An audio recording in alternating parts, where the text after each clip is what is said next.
আশুরার দিবস কি? আশুরার দিবস কোনো শোকের দিবস না। আশুরার দিবস কোনো আনন্দ ফুর্তির দিবস না। আশুরার দিবস হচ্ছে বিজয়ের দিবস। এই বিজয়ের দিবসে মূসা আলাইহিস সালাম আল্লাহর শুকরিয়াতে তিনি সিয়াম পালন করেছেন। রাসূলুল্লাহ সাল্লাল্লাহু আলাইহি সাল্লাম আমাদেরকে আশুরার সিয়াম পালন করতে বলেছেন। নবী সাল্লাল্লাহু আলাইহি সাল্লাম যখন হিজরতের পরে মদিনায় আসেন, তখন দেখেন এই দিনে ইহুদিগণ আপনার কি করে?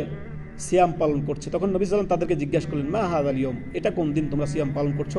তখন তারা বলেন যে এটা হচ্ছে মহান একটি দিন। এই দিনে আল্লাহ রব্বুল আলামিন ফেরাউনকে সমূলে ধ্বংস করেন এবং কি মূসা আলাইহিস সালামকে আল্লাহ তাআলা বিজয় দান করেন। এই খুশিতে আমরা এই দিনে সিয়াম পালন করছি। তখন নবী সাল্লাল্লাহু আলাইহি সাল্লাম সাহাবায়ে কেরামদেরকে এবং নিজেও এই আশুরার সিয়াম রাখতে সাহাবায়ে কেরামদেরকে বলেন।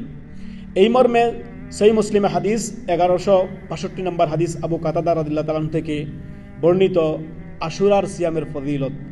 রাসূলুল্লাহ সাল্লাল্লাহু আলাইহি সাল্লাম বলেন, সিয়ামু ইয়াউমি আশুরা ইন্নী আহতাসিবু আলাল্লাহি আন ইউকাফিরাস সানাতাল্লাতী ক্বাবলাহ। আমি আল্লাহর কাছে আশা রাখি যে আশুরার দিনে দিবসের সিয়াম আল্লাহ আমাদের বিগত এক বছরের গুনাহ মোচন করে দিবেন, মাফ করে দিবেন।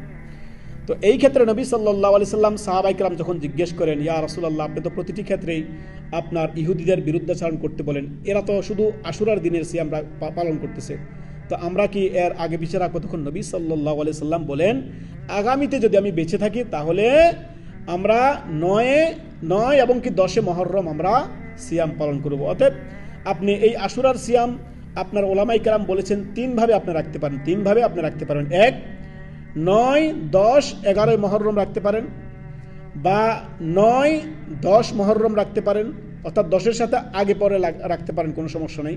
9, 10ও রাখতে পারেন, কিংবা 10, 11 রাখতে পারেন, কিংবা কেউ কেউ বলেছেন শুধু আশুরার দিনে সিয়াম যদি আপনি পালন করেন তাও আপনার সিয়াম হয়ে যাবে, এতে কোনো অসুবিধা নেই। অতএব নবী সাল্লাল্লাহু আলাইহি সাল্লাম আকাঙ্ক্ষা করেছেন, আর হাদিস দ্বারা সহিহ মুসলিমের হাদিস দ্বারা প্রমাণিত। এই মর্মে সহিহ মুসলিমে 2557 নম্বর হাদিসে এখানে রয়েছে, নবী সাল্লাল্লাহু আলাইহি সাল্লাম বলেন, আমি আগামী বছর যদি বেঁচে থাকি, তিনি আকাঙ্ক্ষা করেছেন যদি তিনি বেঁচে থাকেন তাহলে তিনি 9, 10 পালন করবেন। অর্থাৎ 9, 10 মুহররম আপনি আশুরার দুটি সিয়াম পালন করলে আল্লাহ রব্বুল আলামিন আপনার বিগত এক বছরের গুনাহ মাফ করে দিবেন। আল্লাহ আমাদের সকল